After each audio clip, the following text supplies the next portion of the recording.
What if someone told you the rules of physics were just suggestions? Not in a movie or a book, but right here in our world. What if you met a person whose belief was so strong, so intense, it felt like a physical force in the room, a force that could bend the reality of what other people thought was possible? Imagine being an engineer. You are one of the best in the world. You know the limits of your materials. You know how long things take. Your boss walks in and gives you a task. A task you know, with scientific certainty, cannot be done. The deadline is impossible. The technology doesn't exist. You try to explain. You show the data. But your boss just looks at you with no hint of doubt and says, "You can do it." He doesn't shout. He just states it as a fact. And in that moment, the world shifts. The feeling of impossible starts to feel like a personal failure, a lack of imagination. So you go back to your desk and you start working. And somehow you do it. This strange power had a name. It was called the Reality Distortion Field. And the man at its center was Steve Jobs. This isn't a story about magic. It's about a very real, very powerful psychological force. Our goal here isn't to praise it or condemn it. It's to take it apart, piece by piece, to understand how it worked, who it worked on, and what it tells us about the slippery nature of belief itself. The name Reality Distortion Field started as a joke inside Apple. A few employees who loved Star Trek borrowed it from an episode. In the show, aliens created a new world for themselves through sheer mental force. For the Apple team, Steve Jobs was that alien. He didn't just have ideas. He lived inside a reality where his ideas were already true. Everyone else just needed to catch up. This field he created wasn't just about giving inspiring speeches. It was a strange mix of things. It was a deep, personal charm that could make you feel like you were the most important person in the world. It was a powerful vision of the future that you desperately wanted to be a part of. And it was an intense, unblinking pressure that could be terrifying.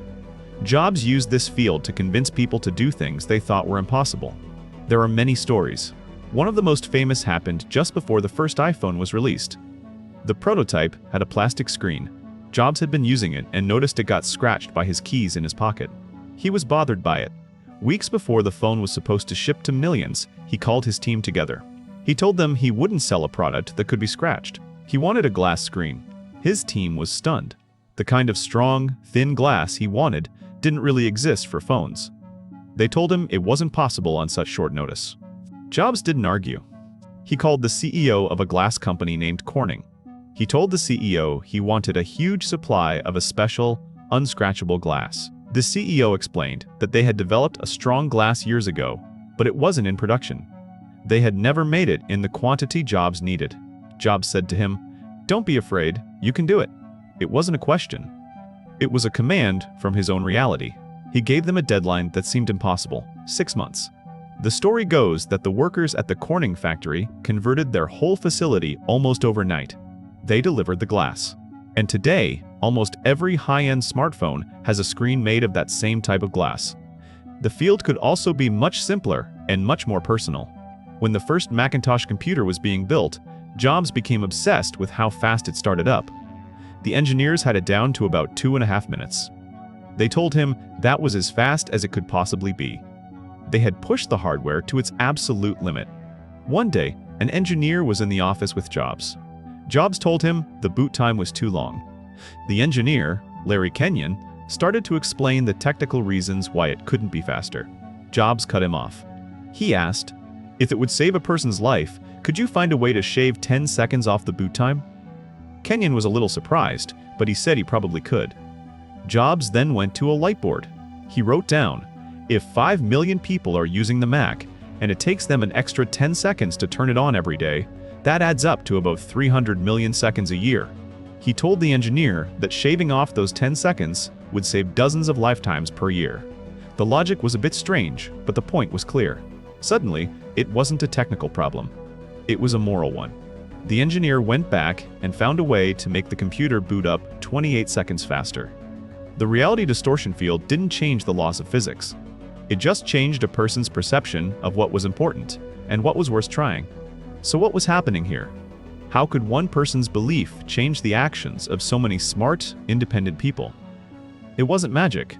It was a powerful combination of psychology, working on both the person creating the field and the people caught inside it.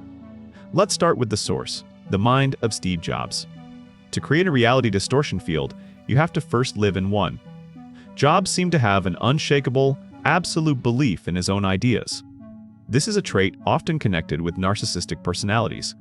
We can't diagnose him, but we can look at the behaviors. He had a grand vision. He believed he was special. And he believed his mission to change the world was more important than anything else, including the feelings or limits of other people. His belief wasn't an act. When he told engineers they could do the impossible, he wasn't just trying to motivate them. He genuinely believed it. His reality was one where the product he imagined already existed. Any obstacle, any law of physics or supply chain problem was just an annoying detail that needed to be swept away. This total certainty is very rare, and it is incredibly persuasive. When someone believes in something with every atom of their being, it's hard not to listen. But the field only works if other people are willing to enter it. The psychology of the listener is just as important. 3 things seem to make people open to this kind of influence. First, there's a principle called cognitive dissonance. This is just a fancy term for the discomfort we feel when we hold 2 conflicting ideas in our mind at the same time. Imagine an Apple engineer in the 1980s. Idea number 1. Building this is impossible based on my training and experience. Idea number 2. Steve Jobs, a person I admire and believe is a genius, is telling me it's possible and that I can do it. Holding both of those ideas is stressful. Your brain wants to resolve the conflict. You have 2 choices. You can decide, Jobs is crazy and quit. Or you can change your own belief. You can start to think, maybe my experience is wrong. Maybe it is possible. For many people, changing their belief about reality was easier than challenging Steve Jobs. His certainty acted like a huge weight, tipping the scales in their minds. Second, there was his charisma. He wasn't just a boss, he was the leader of a movement. He told people they weren't just making a computer. He said they were making a tool that would change the world. He famously asked one executive who he was trying to hire, "Do you want to sell sugar water for the rest of your life, or do you want to come with me and put a dent in the universe?" This is powerful stuff. It speaks to a deep human need to be part of something meaningful. People who worked for him weren't just collecting a paycheck. They were part of a mission. They wanted to believe him. The reality distortion field felt good at first. It felt like being part of a special story, a story where you could do great things. Third, there is something called the Pygmalion effect. The idea is simple. The expectations you place on people can change their performance. If a teacher truly believes a student is brilliant, that student often performs better. The teacher's belief becomes a self-fulfilling prophecy. Jobs did this constantly. He told his teams they were the best in the world. He called them geniuses. Even when he was being harsh and demanding, the underlying message was, "I am pushing you because I know you are capable of greatness." This extreme expectation, this total belief in their abilities, pushed them to find skills they didn't know they had. The distortion field didn't give them new talents, but it may have unlocked ones that were already there, buried under self-doubt. A power like the reality distortion field is not gentle. It's a blunt instrument. And like any powerful tool, it can be used to build, but it can also be used to break things. The legacy of the RDF is a story of 2 sides. On one side, there is the creation. It is difficult to argue with the results. The Macintosh, the iPhone, the iPad, the animated films of Pixar. These products didn't just sell well. They changed entire industries. They changed how we live, how we work, and how we connect with each other. And you have to ask the question, would these things exist without the reality distortion field? Maybe not. A reasonable manager, listening to reasonable engineers, would have accepted their limits. A reasonable timeline would have been set. A plastic screen would have been seen as good enough. The world would have kept turning. But we might not have these incredible tools that came from a place of unreasonable demands. The RDF was a force that refused to accept the world as it was. It pushed and pushed until it created the world it wanted. But there is another side to this story, the side of destruction. The same force that built amazing products also left a trail of human damage. The RDF was not a kind or compassionate force. It was fueled by a vision that saw people as tools to get to a goal. The work environment at Apple was often described as toxic. Jobs was famous for his temper. He would publicly humiliate employees whose work he didn't like. He would scream at people in meetings. He would take credit for other people's ideas without a second thought. The same man who could be incredibly charming one minute could be brutally cruel the next. The pressure was immense. People burned out. They sacrificed their health and their family lives to meet impossible deadlines, driven by the fear of disappointing jobs. The field distorted their lives too.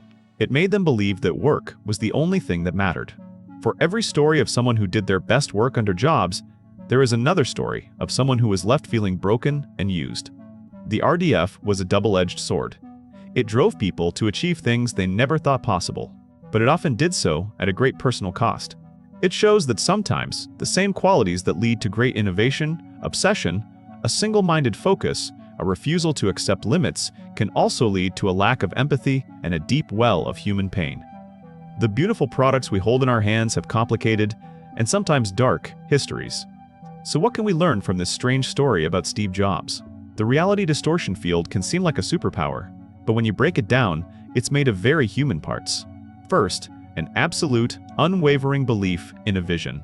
Not just a goal, but a detailed picture of a different future. Second, an extreme level of self-confidence. A belief so strong that it doesn't need validation from others. Third, the ability to tell a simple, powerful story about that vision, a story that makes other people want to be a part of it. And finally, a complete refusal to accept no. A mindset that sees obstacles not as walls, but as things to be ignored or smashed through. It's tempting to want to build a little distortion field of our own, to be more persuasive, to be a better leader, and there are parts of it that we can learn from. Having a clear vision is good. Believing in yourself is important. But the story of Steve Jobs is also a warning. It asks us a difficult question. Where is the line between inspiration and manipulation? Passionate leadership inspires people. It gives them a mission and trusts them to find a way. It creates energy and excitement. The reality distortion field often went further. It didn't just inspire, it controlled. It bent people's own judgment to the will of one person. It replaced their reality with his. This isn't just a story about a man who sold computers.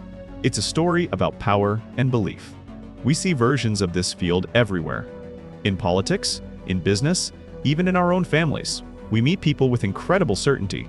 People who tell us a simple, compelling story about the world.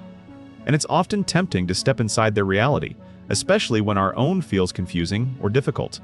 The real lesson of the reality distortion field might be a quiet one. It's a reminder to be mindful of the leaders we choose to follow, to admire their vision, but to hold on to our own sense of what is real and what is right.